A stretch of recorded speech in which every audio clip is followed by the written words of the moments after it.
Disclaimer: I do not encourage or glorify any of the actions and behavior.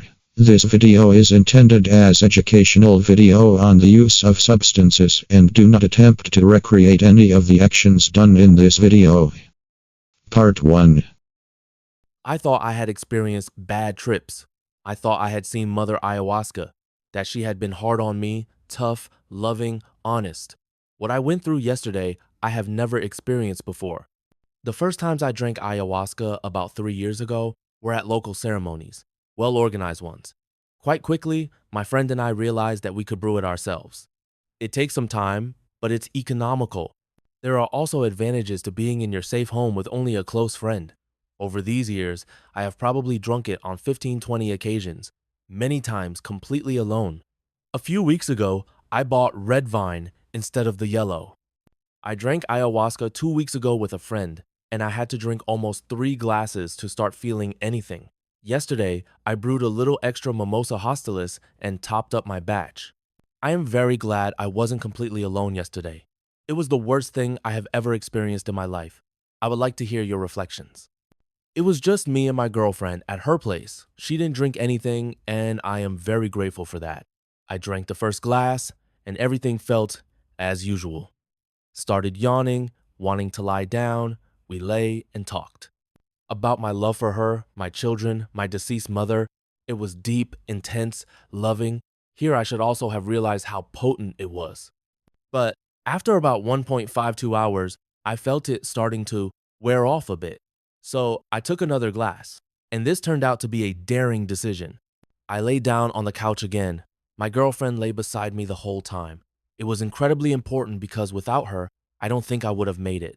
I ended up in a place where I had never been before, not even close, and I have drunk large amounts frequently.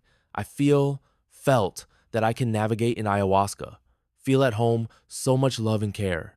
I have never had visual hallucinations before, but now I lay looking at my girlfriend, and there was a green glow over her. It sparkled. It was beautiful.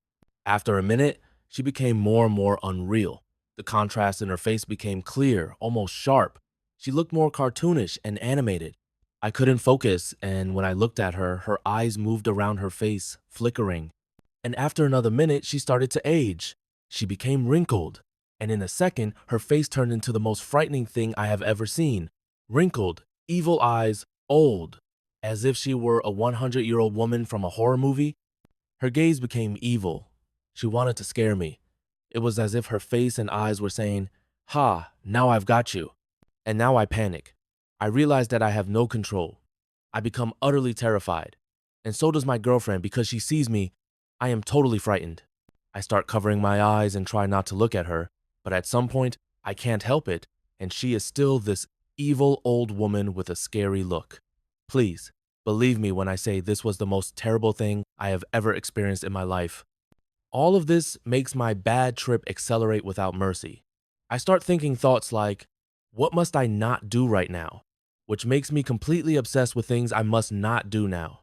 For example, I must absolutely not panic and kill my girlfriend now, which, of course, leads me to live through scenarios in my head where I kill her. I think I must not take my own life right now, which leads me to consider various ways to kill myself. I must absolutely not go out and scare other people now, and so on. The other times I drank ayahuasca, I had one foot in reality. I thought I had seen what ayahuasca could do, but I hadn't. Now I felt clearly that I had no or very little control. I couldn't steer the trip. It didn't matter if I breathed, tried to change the subject, or said I wanted to be comforted by my girlfriend. I was in a place where I had never been and never wanted to be again. At one point, after vomiting in the bathroom and lying on the bathroom floor for 15 minutes, I went to the kitchen to eat an orange. Next to the orange slices lay a kitchen knife. And then I thought, I must absolutely not take this knife and go into the living room and look at my girlfriend. I didn't do it. It was as if there was no rational part left in my head. The boundaries between thinking and doing were almost non-existent. I had to struggle hard not to do stupid things. At one point, my girlfriend asked what I was thinking about. I said I didn't want to talk about it.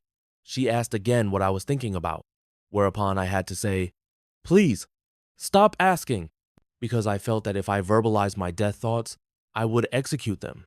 The most terrible thing was seeing this old, evil woman with a disgusting look. She wanted to scare me. She really wanted to scare me. It was like the worst horror movie. When I think about it now in hindsight, it was as if the old woman said with her eyes, "Haha, I've got you now," and was about to attack me. I don't question my love for my girlfriend today. Even though we have it pretty tough with a lot of arguments and such, I don't feel that this event affects my love. But I wonder what ayahuasca was trying to say. I am grateful if you read this far. I appreciate all reflections. I am deeply shaken and feel that my respect for ayahuasca has changed profoundly. I thought I had had bad trips before. But God, no. All other sessions have been child's play compared to this. I am incredibly glad that I could lie on the couch and try to breathe through the worst hours. I feel that anything could have happened. I was not in a friendly place. I saw the darkest place inside me. I am grateful for all reflections, help, and support. What could this old woman have wanted to tell me? Why did she want to scare me? I am trying to look for answers within myself. Edit. I have been trying to recreate it with an AI-generated picture, and my vision was something like this.